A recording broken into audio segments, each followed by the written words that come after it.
Welcome to Brothers Custom Builds. Today's episode gonna look a little different than other episodes because today we're gonna do a little learning. All right. You're gonna learn today. Here's what we're gonna be looking at today. We're gonna be going in depth with the front suspension setup and alignment for this solid front axle. I like the fact that the gasser style car is very much coming back and is very popular. I think it's going back to the roots of racing. I think it's great because cars are getting back to more driver control and skill of the driver and build of the car than a lot of electronics and control on that. So I think it's great for the racing community. But one of the things that will always be there is when you're pushing a car to this extreme, you need it to be safe to drive. This doesn't just need to be something that you threw together because it looked cool. And so I want this car to be very safe and I want it to respond very well. So today's episode, we're going to be going in depth. It's going to be a lot more explaining from me of what we're doing more than just shots of me building it. So let's dive in. Maybe we'll call this More You Know moment. I even wore my nice pullover for this.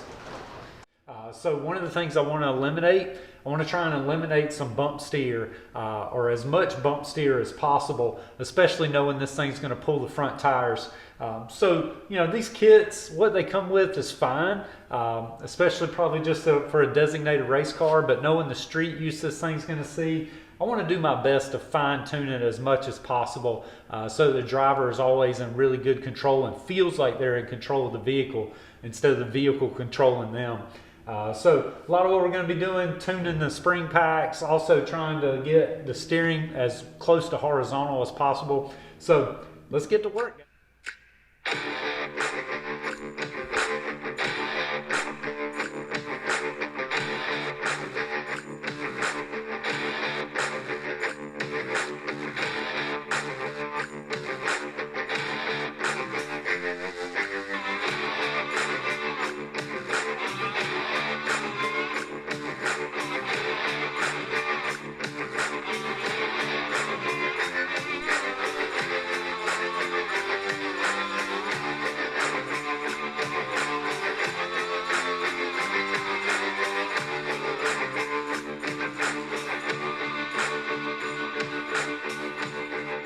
So I removed all other leaves out of the leaf pack. That makes this single leaf, it has the ability of holding the axle still in place under here, but it's much weaker, so it'll allow me to fully compress the front axle to see how far up it'll go. And really what I'm wanting to do is check the angle of this shackle. So we want to be able to compress it high enough to where this shackle is getting nearly all the way back.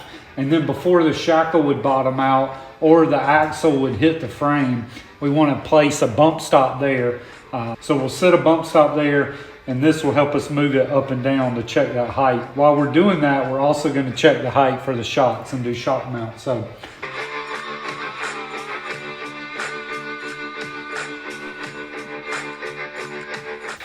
all right, so this is what we were after here. We've got the spring flat all the way across, and what that means is that is as long as the spring can possibly get.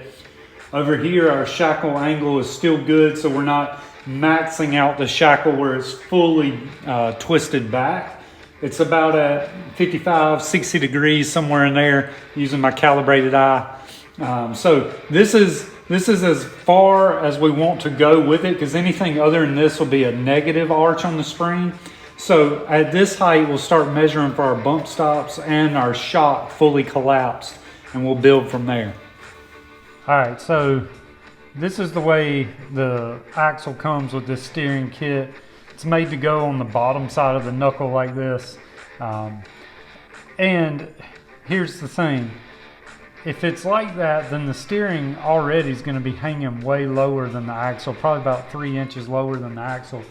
So you'll see it looking at the vehicle from the front end. On top of the fact I already said I want to try and get this steering horizontal, because from this point it'll be at a very sharp angle going up to the steering box. That's where you get your bump steer. All right, so here's the illustration to show you bump steer. In the vise, the one end of the drag link is clamped up here. This simulates being connected to the frame, to the steering box that's on the frame.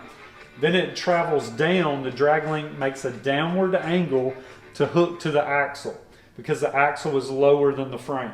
So that downward angle is what creates the bump steer when the axle compresses. So the table would be the fixed axle. As it compresses up, what it causes is this angle gets more horizontal, which will push that end, creating the bump steer.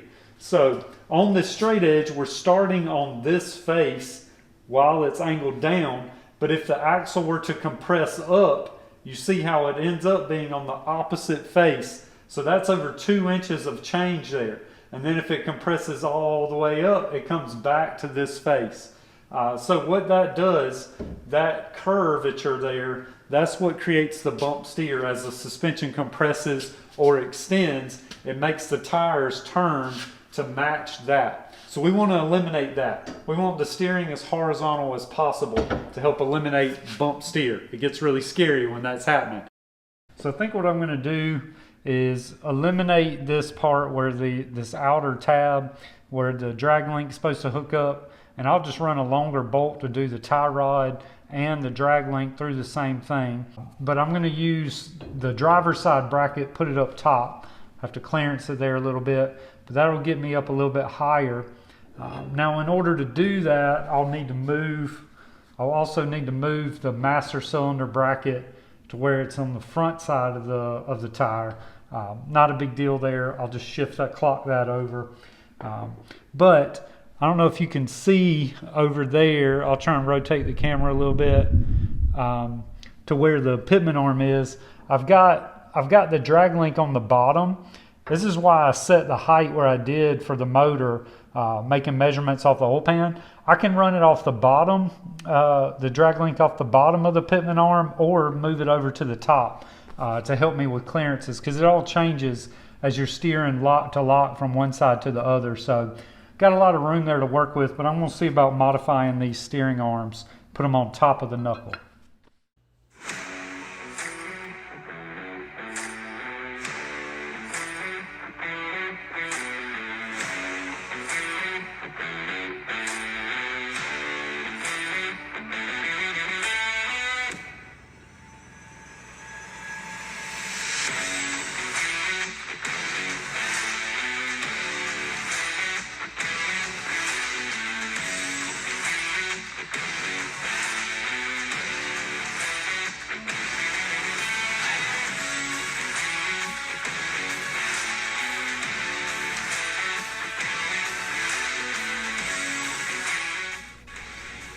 Alright, so clearance the back of this bracket to clear the caliper. Put it on there, see how it fits.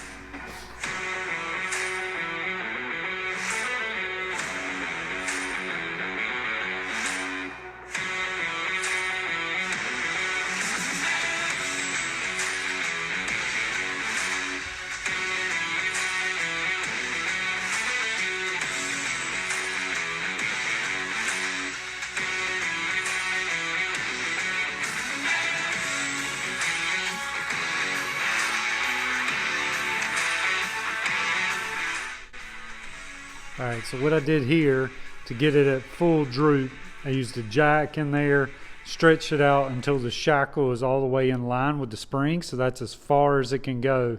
And then you've got the arch of the spring, and I added a piece of steel in there just to hold it so that I can check how the measurement clears for both the drag link and the tie rod at full droop.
All right, as I was jacking up the axle, I realized that this side, with my little like just mock-up bump stop, this side is not touching the frame yet, so I was curious what was binding it up. And this is why you cycle things through. See how the heim joint on the end of the pitman arm is hitting the tie rod. So what I'm gonna have to do is put that heim joint on top of the pitman arm and cycle it all again. All right, so I moved the heim on top of the pitman arm, except you can see there it's still hitting. So what's happening is because of the way that I've got the solid mount up front, so that it rides better with the shackle in the rear, as it compresses, the axle is moving back. And so this tie rod is running into that pitman arm. So what I'll do, not a big deal, what I'll do is I'll just re-drill this hole further in. So I'll cycle the steering back and forth to make sure there's no other clearance issues, and I'll just move this further in. That doesn't matter as long as they're the same distance from where the hole is. So from where the hole is to where the pivot point is on the kingpin, as long as that's the same on both sides, it'll steer both wheels at the same time. So I'll move that in so it'll clear that pitman arm. All right, so you can see the suspension's fully compressed on the bump stop, and we're finally clearing the pitman arm. All right, moving that hole in, cycled it back and forth. It works just fine now. Clears really good. Enabled me to put the drag link back on the bottom of the pitman arm. And here you can see how I anticipated back when I mounted the steering box that I wanted this to be able to turn all the way to the driver's side without being in contact with the spring. See if I can get a good shot there, because that leaves us maybe 3/8 of an inch between the spring and the pitman arm at full lock. So that worked out well. Thankful I thought of that as I was fabricating that. But this will give us really good steering geometry, so very happy with it. One of the other things I want to clarify here is when I talked about moving these holes, so this is where the drag link hooks, and I moved that hole. Now, one of the things you need to pay attention to and be careful of as you're moving that hole closer to the pivot point, the kingpin, what you're doing is changing the ratio and the speed at which it will steer the tires due to the input from the steering box. The other thing, in doing that, I moved the tie rod bolts in, and I think I had briefly described that on this car will not really be an issue. Honestly, on this thing, they could even be further in and it wouldn't be an issue. Reason why, as long as those are the same measurement from mount hole to kingpin, then they will change the degree of the steering the same on both sides. Where that would become a problem is if I was building like a four-wheel drive truck with a solid front axle, then doing that would decrease the leverage that the steering box and ram would have on the tire, turning the tire. So you lose some leverage here, but for the lightweight of this race car and the skinniness of the front tires, that won't be an issue at all. But I just wanted to make sure I provided some clarification. All right, was originally thinking just bend up this out of maybe some 1/8 inch, fully weld it all up. It would go on the bottom of the frame, and this would mount in there. Could have some little nuts welded in there, but I think I'm just really having a hard time with all the boxiness of it. Maybe not a big deal, but by the time I cut, bend, and fully weld all that, I'll probably have the same amount of time as if I just bent something out of some steel tube. And that also would help eliminate some of that boxiness of it. So I think I'm just going to do this with some braces in there, just some steel tube boxed up in there.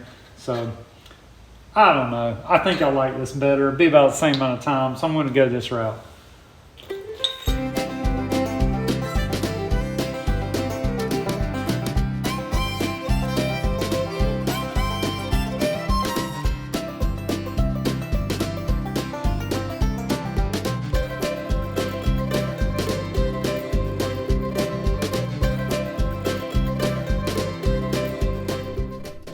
All right, one of the things we're going to do for the bump stop is build a flat striking pad to go over these U-bolts.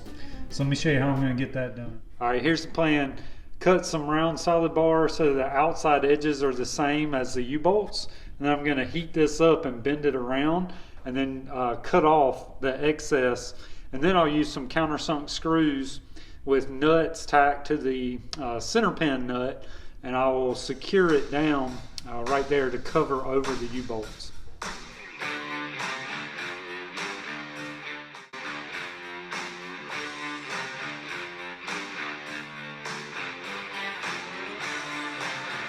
Give you a look at how the bump stop mount turned out. I feel like it's much better than the boxiness of the plate, but you know, maybe just my opinion. And then this part down here, the pad, the strike pad.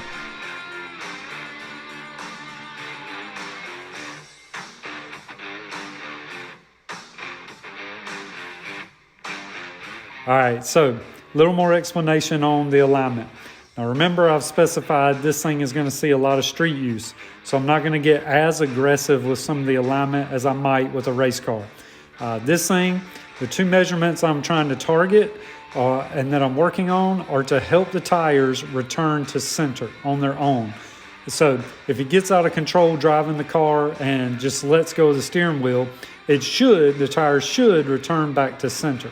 The two measurements that I'll be doing that with are the caster. The caster I have set back at 5 degrees. I'm going to leave it at 5 degrees. That's closer to more of like street car use. All-out race car, I might run it back to like 10 degrees. But I've got this set at 5 degrees. And then the toe, which you adjust with the length of the tie rod, the toe I'm going to set at about an 1/8 inch in up front.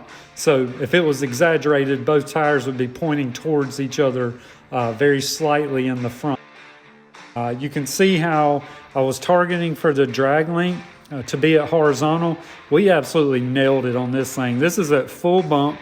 It's at 5 degrees down towards the pitman arm. And then at ride height, it's perfectly level, perfectly horizontal. And then at full extension, it's almost 5 degrees down this way. So it's right in the middle. So that'll help reduce the amount of bump steer there. So very happy with how all this is turning out. I'm not the expert. One of the guys that I follow is a wealth of knowledge, and he's super great. Happy to help out. Kevin Wilson, SBC. He's the guy to go to get more information on front end alignment and even rear end setup for drag cars. He's a racer himself, and he does an amazing job. So his channel is just full of all kinds of information. I'll put a link to his channel both in the comments and the description. But Kevin Wilson, SBC, as far as I'm concerned, he's the expert. So check him out. Well, I feel like this is all really good. I'm happy with how the steering's turned out. I hope you've learned something on your own setup. If you have any questions, put them in the comments. But that's going to be all for this episode. Thanks again for checking it out. Don't forget to like and subscribe. See y'all in the next video.